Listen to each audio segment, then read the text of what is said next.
have for critical thinking this week? Oh, I love this one. Shirley Sherrod, the critical thinking example that she provided, unfortunately, she provided, right? Because that wasn't a good situation for anybody. She's a government employee for the Department of Agriculture. Yeah. And it was big news all week. Big news all week. And I'm a little upset I missed it because we were on vacation and I didn't hear about it in real time. I heard about it after the fact. And that kind of bugs me because I wanted to test myself to see if I had critical thinking to be able to source what was going on here. And so I didn't get that test. I wish I had. And if any of you immediately believed what was going on there, that's a good test for you too. Give some people that haven't seen it just a little snippet. Well, the idea was that at about 11 o'clock in the morning, there was a video put out on a website, on a blog, that was inflammatory, and clearly it was. But it was a short snippet of a video. But it got picked up and people were running with it. By the end of the night of the same day, she was forced to resign. They actually, in her report, now I'm hearing this secondhand, of course, but she was pulled over. She was told to pull over in her car when she was driving to her next engagement, whatever it was, and resign right there. Yeah, write up your resignation letter right now. Right now. We need to have it right now because this is going to be big news, and you need to be out of here. Unbelievable rush to judgment. So there's a lot of lessons here, so I'd just like to pick on three. The first one is, why are you accepting this viewpoint? In other words, what's the source of information?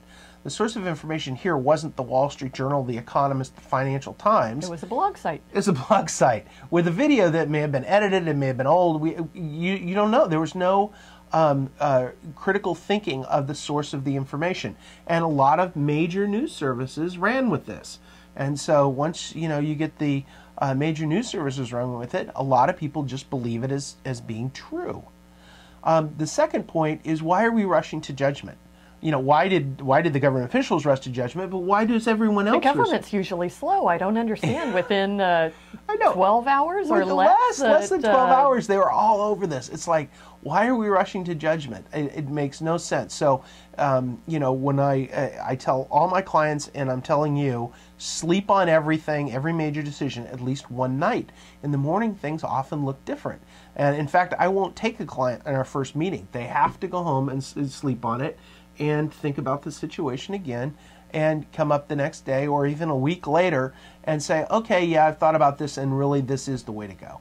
And so, rushing to judgment, especially in financial decisions. If anybody ever pressures you in a financial decision, say, today's the day, like those timeshare guys. Oh, there's usually a reason why they want you to buy now. Sign right here, right now, or this deal's over. Must not be good. Yeah, immediately don't sign. That's the easy default position there. So rushing to judgment is always bad critical thinking. And the third point is, why were there no follow-up questions? They just made assumptions, and there was no follow-up questions, there was no findings. No one bothered to say, excuse me, this doesn't make sense. Why would someone say this in public? And nobody raised their hand and said, excuse me, can I ask a question? No, let's just assume guilty and put her away. I mean, lucky they didn't kill her. I mean, really, it's like, oh my God, what a rush to judgment. So, what's the takeaway from this? Well, that's a good question. So the takeaway here is we need to learn from this great example how critical thinking isn't prevalent in our society. We need to dare to be different. We need to dare to be independent thinkers.